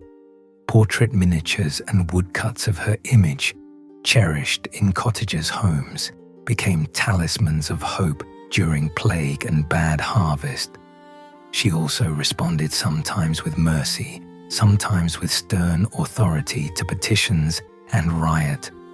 When food ran short or taxes bit too deeply, Elizabeth's proclamations were direct and reassuring, her listening ear as valued as her justice.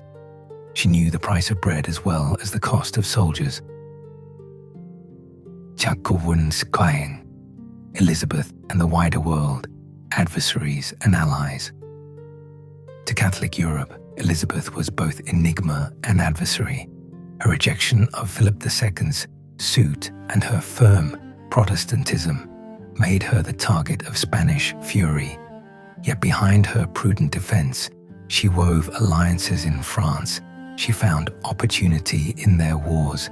In the Dutch Revolt, she championed Protestant freedom and struck bargains with burghers and rebels alike. Even in the Ottoman court, the sultans acknowledged her sovereignty, exchanging gifts and merchants' English wool for Turkish silks.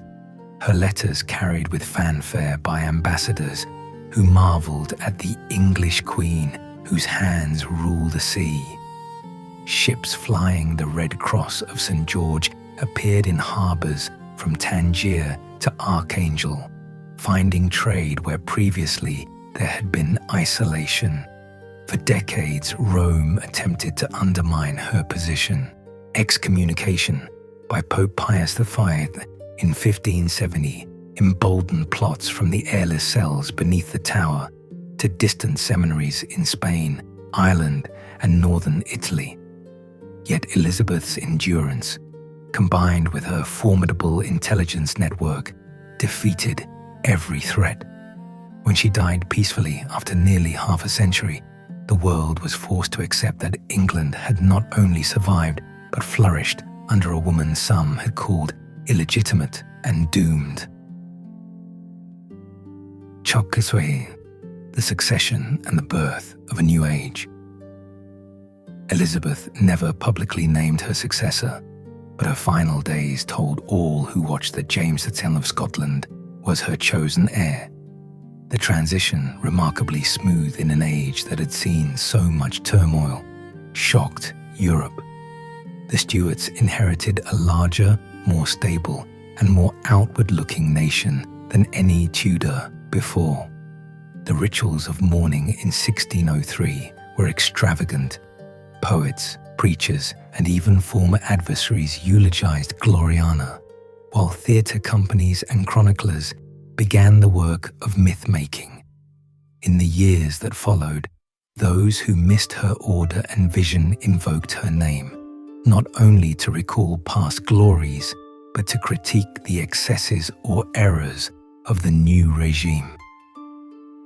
Over the coming decades, as England fought civil wars, beheaded a king, restored another, and birthed an empire, the memory of Elizabeth, her balance, her consensus building, her genius for compromise became the lost gold standard. Kankokwigiro, Elizabeth's echoes, inspiration for modern times. The Elizabethan model, creative, tenacious, and adaptable, has outlived the rule of kings and the reach of empire. When the revolution threatened in the 17th century, pamphleteers and parliamentarians argued policy with quotations from her speeches. When Victoria rose to the throne, Victorians sought connections, drawing lines between female sovereignty and golden ages.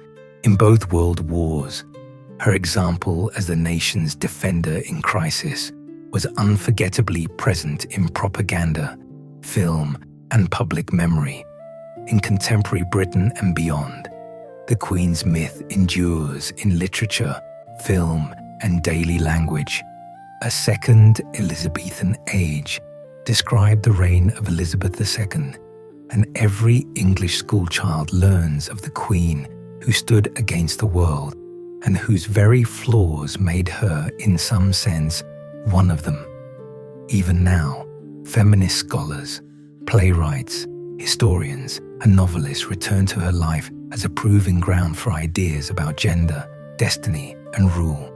Elizabeth is shown not only in gowns and ruffs, but in armor in classrooms teaching, in parliament debating, in art confronting power itself. Kamaim, the immortal mask, why she endures. Elizabeth's secrets remain. The fate of her heart, her innermost thoughts are lost. Her surviving writings careful, canny, at once revealing and concealing. Was hers the greatest loneliness or the greatest satisfaction? Did she regret Dudley or Essex or her sacrifices? Even now, each generation finds itself returning to the riddle of her soul and finds, in observation and imagination alike, new versions of the woman behind the mask. She endures because she was unrepeatable, the orphan who became ruler, the monarch who also became myth, the sovereign whose compromises did more to shape a modern world than any crusade or conquest. Her story remains a touchstone for England and indeed for anyone who faces the abyss with more than resignation, with wit, learning, cunning, and courage.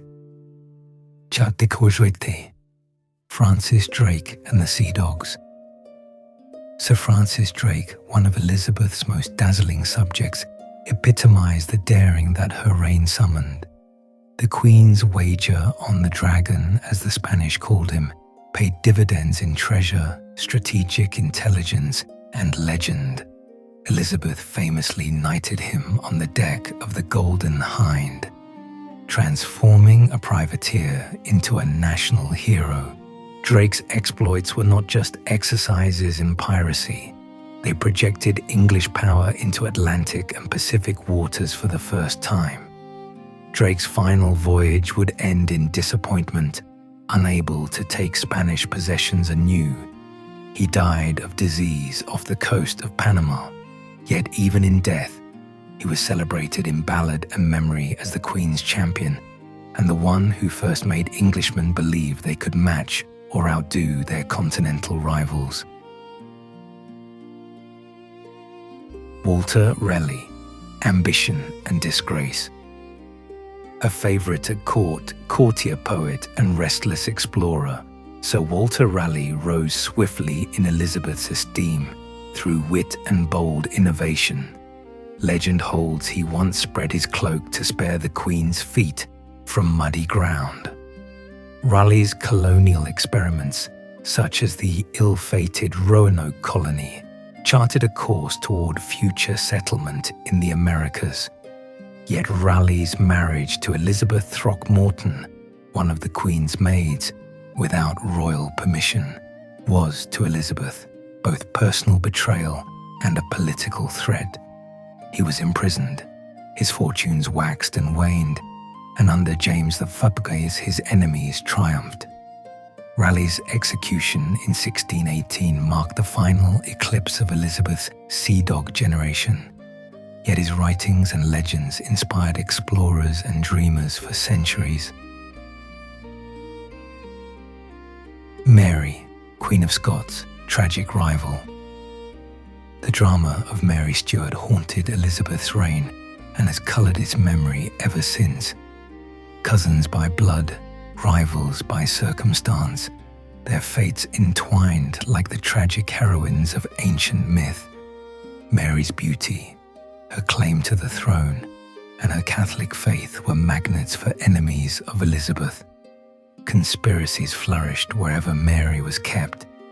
Elizabeth's decision, painful and much delayed to allow her cousin's execution in 1587, was not merely a political act, but a personal agony. It protected England, but cost Elizabeth dearly in friends, sleep, and the ever-perilous balance between mercy and necessity. Their story has lived on in opera, film, and history as a meditation on power, legitimacy, and loss. Robert Cecil, the architect of order. Robert Cecil, son of William, rose through the ranks by intellect, guile and unshakable loyalty to the crown above all faction. During Elizabeth's twilight years, it was Cecil who orchestrated the smooth succession to James III, using secrecy, correspondence, and carefully cultivated alliances to avert civil war. Though never cherished as the older generation of favourites were, his craft held the realm together through succession, one of the most dangerous moments any kingdom can face. Tachent Klaisa, Elizabeth in foreign eyes. European correspondence ambassadors from Spain, France, Venice, and the Holy Roman Empire left behind a rich trove of observations. Some were baffled by a court where women held such undisputed sway. Others marveled at her fluency and intelligence. Many bristled at her stubbornness, especially when she infuriated marriage negotiators or foiled schemes that depended on her naivete. Foreign poets compared her to Pallas Athena or the biblical Deborah. Enemies called her a Jezebel or a heretic queen. Allies, even male monarchs, sought her opinion or her alliance in every great struggle of the age. Her court, admired and imitated, became a standard against which all smaller kingdoms and emerging states measured themselves.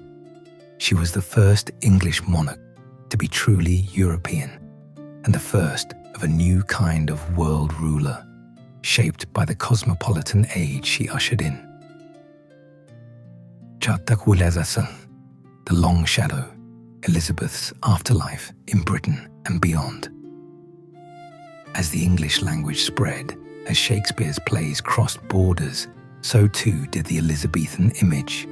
In America, the South's Virginia was a living homage to the Virgin Queen. In the Caribbean, rebels and pirates used her example of defiance against Spain for their own struggle and storytelling. Historically, with each new crisis, be it Napoleonic invasion, World War, or moments of political reform, statesmen, artists, and citizens turned again to Elizabeth. They quoted her heart and stomach of a king. Her likeness was planted on coins, books, and stamps. A symbol of impossible odds met with improbable grace. In the modern age, her reign has become a mirror, reflecting what each society most seeks or fears. Novelists cast her as a lonely genius, a proto-feminist, or a tragic player on an all-male stage. Playwrights and filmmakers see in her the very tension of modern leadership, the cost of power, the performance of gender, the aching solitude at the top. Sargon, a living heritage. Still, Elizabeth's legacy is not just memorial or metaphor. It acts as cause and challenge, in every parliament debating freedom of conscience, in every diplomat negotiating from a position of perceived weakness, in every woman striving for leadership. The questions her reign raised remain. How do we balance policy and compassion? Is it better to inspire love or fear? What is the price of being the one who survives, rather than the one who is beloved? In these questions, England's history and the world's conscience are forever entwined with the lion's daughter. The Queen among the people, stories beyond the court. Though much ink has been spilled on Elizabeth's court and statecraft, the true revolution of her reign lay in the changing lives of ordinary English men and women. Elizabeth's government brought relative peace, giving rise to a flowering of village life, trade, and artisanry. The English yeomen, farmers who worked and owned their own plots, started to see themselves not just as subjects, but as stakeholders in the kingdom's health. The Queen's annual progresses introduced spectacle and economic stimulus to the provinces. When the royal cavalcade descended, Entire villages were transformed. Markets expanded for visiting merchants. Local musicians and children performed before the Queen, and even distant towns felt crowned with a sense of possibility. The rumor of a smile, a jest, or a word of thanks from Elizabeth became local legend, passed down for generations. In towns and cities, the age witnessed the rise of Commonwealth thinking, pride in local government and public works. Guilds and trade companies flourished, their halls adorned with images of the Queen. Even ale houses displayed woodcuts or penny portraits of Gloriana alongside toasts to her health. For the poor and dispossessed, laws passed in her name sought to relieve the worst suffering. The Acts for the Relief of the Poor, the beginnings of a national safety net, foreshadowed the later welfare state. Though harsh by modern standards and often inconsistently enforced, these acts signaled that the fate of every subject, high or low, merited royal concern. Daakitha, Elizabeth in art, tapestry of image and symbol. Artists and poets wrestled with Elizabeth's image, innovating new forms to capture her vision.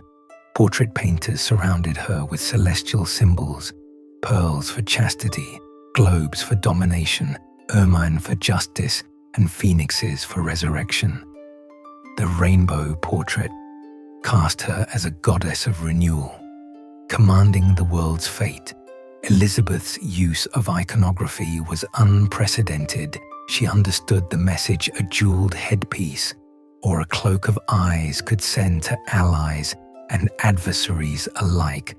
She became the first monarch to leverage art as a deliberate act of leadership, projecting power, serenity, and accessibility in a single glance. The theatre, too, grew larger than life. Shakespeare's heroines, filled with wit, resolve, and ambiguity, carried traces of their sovereign. The comedy's cross-dressing roles and powerful female characters reflected the Queen, who bestrode her court in masculine courage and feminine allure. Even court masks subtly complimented her as Astrea, the bringer of a golden age. In folk tradition, her reign entered ballads, fairy tales, and pageants. Children spun stories of the Virgin Queen who outwitted the devil at a crossroads, or whose ring brought fair weather at sea. In Ireland and Wales, her image was more fraught, sometimes cursed or burned in effigy, sometimes mourned as a lost hope for compromise.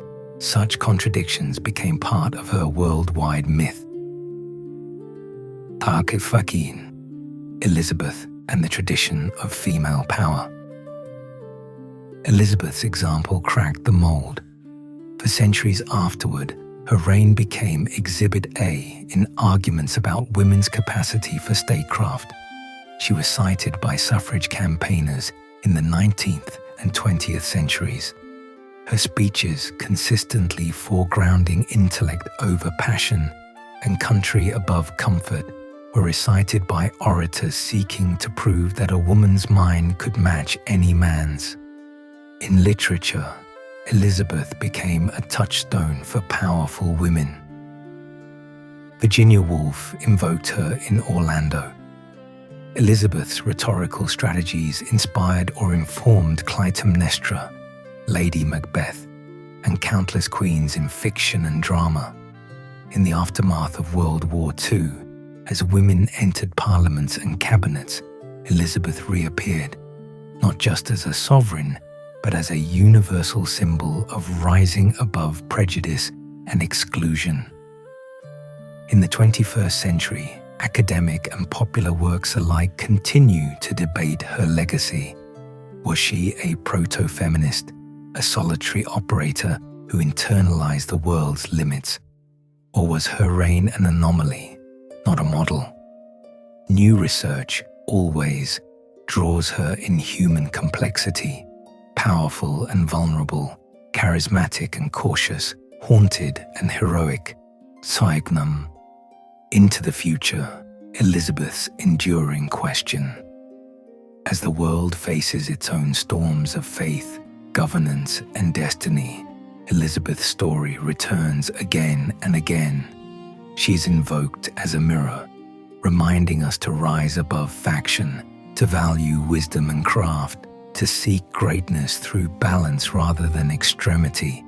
Modern leaders invoke her not only as a champion of their causes, but as a warning that greatness comes with sacrifice, that the human behind the crown is as real and as wounded as any other. Young people discovering history for the first time meet Elizabeth as inspiration and challenge. In every classroom, museum, and stage, her long gaze, sometimes stern, sometimes sly, invites the faithful question: if the world tests you as fiercely as it did her, what will you become? Will you dare to dream beyond the world's imagining? Thus, while Elizabeth sleeps beneath the marble of Westminster, her reign remains more vivid than mere memory.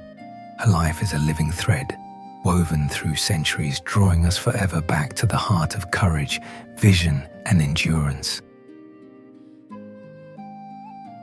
Global Elizabeth, a monarch for all time.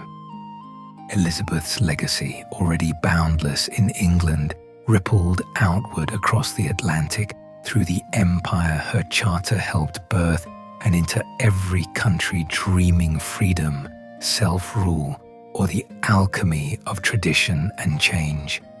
In the Americas, Virginia, named for the Virgin Queen, served as a beginning for English-speaking settlements. Early colonists, forging fragile peace and conflict alike with native peoples, brought with them stories of Elizabeth's firmness and cunning. Even as other monarchs ruled, her name peppered charters, townships, ships' logs, and proclamations. On coins and commemorative medals, her profile reminded settlers that adaptability and resolve were the foundation of endurance. As the American colony sought independence, revolutionaries and statesmen invoked her. In comparison with tyrannical kings, she became, paradoxically, a reference point for the wise monarch, one whose commitment to the nation's good transcended gender and personal ambition. In art and consciousness, Elizabeth was the royal forerunner to self-rule, clever, diplomatic, never needlessly cruel, always careful with her people's welfare. In former colonies and Commonwealth nations, her face still marks museums, libraries, and city squares in Nigeria, Canada, Australia, India, Jamaica. Even as the facts of the British Empire have faded, Elizabeth's era is remembered as the moment England went from island kingdom to world player. Her reign has become shorthand for cultural awakening, the foundation of law and public debate, and the fierce protection of identity. In today's global culture, Elizabeth is legend and muse. Plays, operas, and films recast her dilemmas for every generation. Visual artists from Africa, Asia, and Latin America reinterpret her likeness, sometimes majestic, sometimes ironic, often questioning. Pop musicians reference her stamina. Business leaders invoke her wisdom. Whenever a woman rises in politics, Angela Merkel, Jacinda Ardern, Kamala Harris, the echoes of Gloriana are summoned by journalists as shorthand for impossible, necessary leadership. Controversy and reconsideration. But the image is never finally fixed. As new histories emerge, so do new reckonings. Scholars and advocates in Ireland, Scotland, and Wales remind us of the high cost of central rule, the use of armies, the struggles against rebellion, the pain of lost language and autonomy. In Ireland especially, her legacy is complex, intertwined with violence, with the flight of nobles and the plantations that shape politics even now.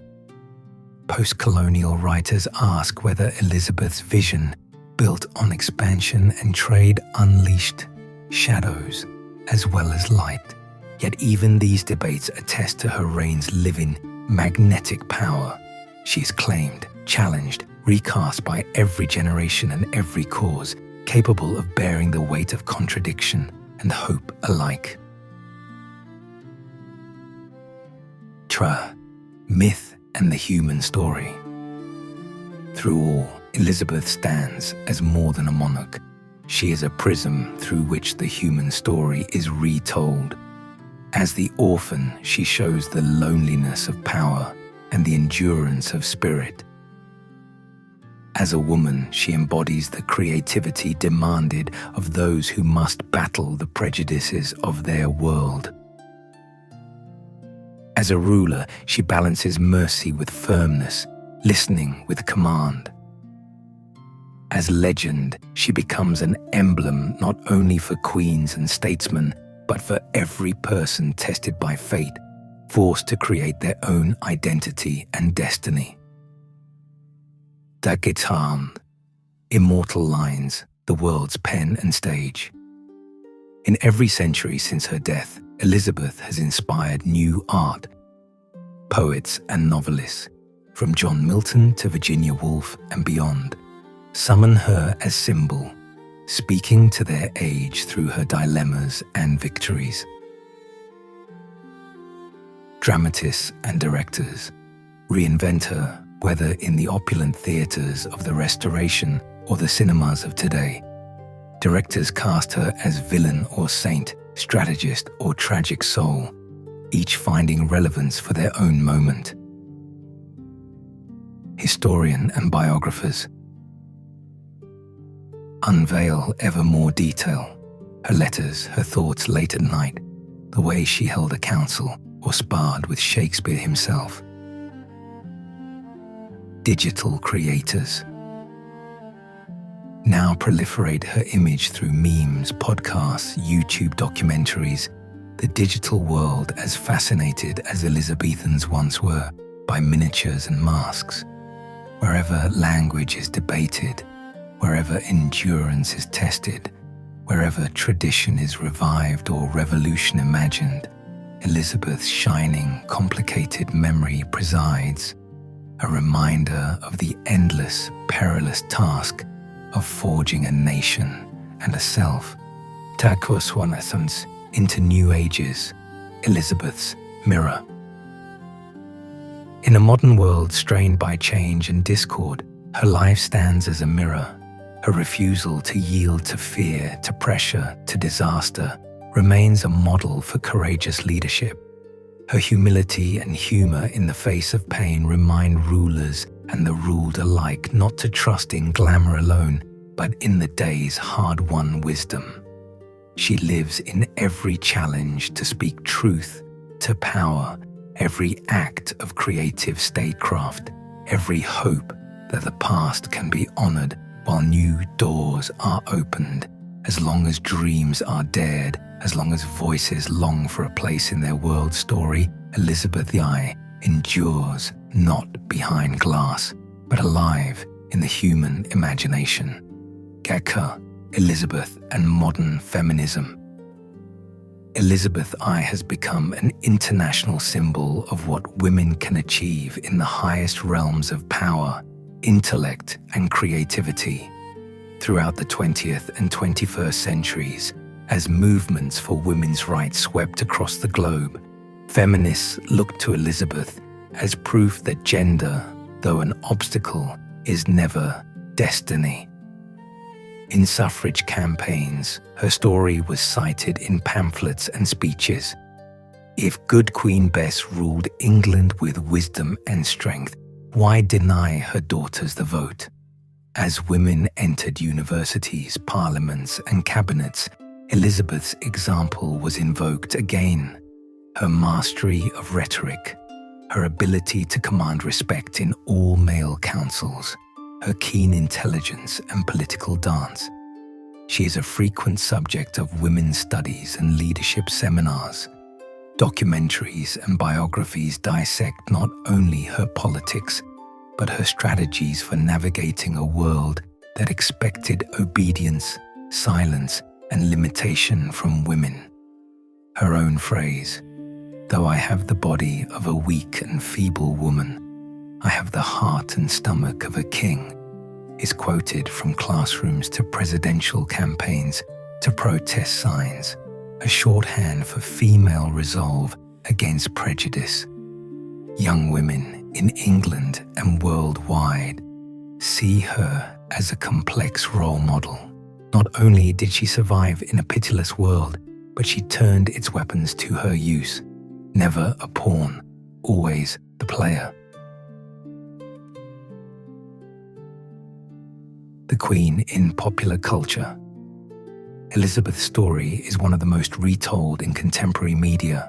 Her portraits adorn museum banners and British currency. Television series Elizabeth R. Films like the Oscar-lauded Elizabeth and Elizabeth, The Golden Age, and countless novels keep her legend alive for new generations. Film directors use her era a landscape of espionage, romance, war, and genius as a backdrop for stories about ambition, love, betrayal, and leadership. Actresses from Bette Davis to Kate Blanchett to Judi Dench have left their mark on public memory, each portraying Elizabeth as fiery, witty, fragile, or indomitable according to the mood of their time. Her relationship with power, suitors, and rivals becomes a lens for modern anxieties and aspirations. Her story easily translates into modern allegory. The lone woman at the head of a table of doubters, the misunderstood innovator, the lonely dreamer whose greatest triumph was survival and transformation. Popular novels, theatre festivals, and podcasts re-examine her reign, sometimes mythologizing her, sometimes revealing her flaws. Each new telling is a dialogue between Elizabeth's real challenges and today's evolving values. Galchakta, Sashim, symbol of nationhood and leadership. For England, Elizabeth is not just memory but a living element of national myth. At national celebrations, jubilees, coronations, Remembrance Day, her likeness and words are invoked. Elizabethan England conjures images of cultural flowering, bold adventure, and the birth of religious liberty. In times of crisis, she remains a figure of rallying. Her speech at Tilbury, recalled when Britain stood alone in 1940 or during uncertain hours of political change. Other nations, too, have found meaning in her myth. Americans see her as an origin point for their rebellious, self-defining spirit. Commonwealth countries, examining their own identities, reflect on her hand in global history, her successes and her shadows alike. Qaso, art, literature, and digital remembrance. Writers continue to find in her inexhaustible inspiration. Hilary Mantel, Margaret George, Alison Weir, and Philippa Gregory, among many others, reimagine her reign and the troubled hearts around her. Poets use her speeches, her epigrams, her laments, her sudden jokes as prompts for meditations on power, gender, or mortality. In art, her face appears in unexpected places, on murals and street art, on digital memes, even reinterpreted by fashion designers and musicians. Theatres worldwide restage Shakespeare and Marlowe, the ghosts of the Elizabethan stage, reborn in every actor's soliloquy, every audience's gasp. On social media, new audiences retell her legend, debate her controversies, and meme her moments of triumph and shade with the hashtag #QueenElizabeth. the eternal queen, lessons for the future. Thus, in the 21st century, as in her own, Elizabeth I inhabits that curious space where myth meets memory, and the challenges of the present are measured against the echoes of the past. Her life reappears at every crossroads, as warning against arrogance, as cause for measured hope, as the classic tale of the outsider outlasting the world, as the guide for anyone forging destiny against the odds.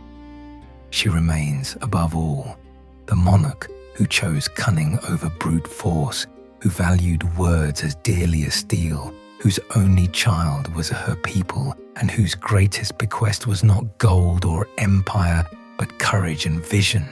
As long as women find their voice, as long as nations seek wise leadership, as long as art and wit matter, Elizabeth I will keep returning, reinterpreted, challenged, celebrated as Gloriana, the undying queen.